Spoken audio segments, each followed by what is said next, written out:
Halo semuanya, kembali lagi bersama saya Marta Laya. Kali ini saya akan membahas tentang kelangkaan, tindakan, motif, dan prinsip ekonomi.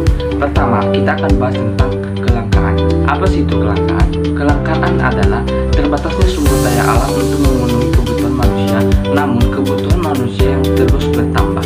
Kelangkaan dapat disebabkan oleh beberapa faktor seperti pertumbuhan penduduk, perkembangan teknologi, sifat manusia, demonstration effect, dan keterbatasan kemampuan manusia dalam mengolah sumber daya alam.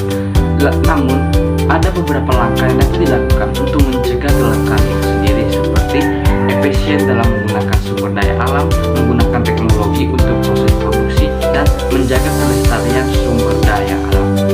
Oke, sekarang kita masuk ke tindakan ekonomi. Apa itu tindakan ekonomi?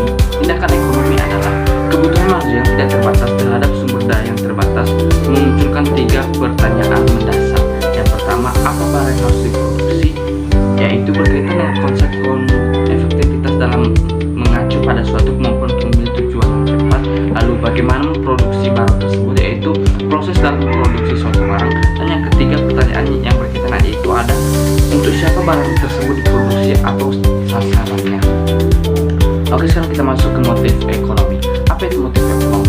Motif ekonomi adalah suatu dorongan atau alasan yang mendasari manusia melakukan tindakan ekonomi. Motif setiap orang berbeda-beda, bisa karena keuntungan ataupun kepuasan dan kekuasaan atau dan lain sebagainya.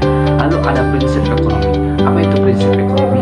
Prinsip ekonomi adalah dasar berpikir yang digunakan oleh manusia dalam melakukan tindakan ekonomi, yaitu dengan pengorbanan tertentu diperoleh dari hasil yang sebesar-besarnya atau dengan pengorbanan sekecil-kecilnya diperoleh hasil tertentu.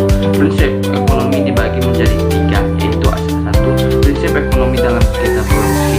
Prinsip ekonomi dalam kegiatan produksi adalah menghasilkan barang atau jasa sebanyak-banyaknya dengan biaya yang rendah dan pengorbanan tertentu.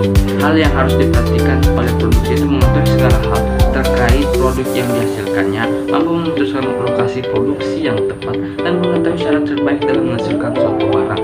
Lalu ada prinsip ekonomi dalam kegiatan konsumsi. Prinsip ekonomi akan mengarahkan konsumen untuk mendapatkan kepuasan yang maksimal dari produk yang dikonsumsinya. Lalu ada prinsip ekonomi dalam kegiatan distribusi, yaitu pada prinsipnya seorang distributor bertugas menyampaikan barang dan jasa dari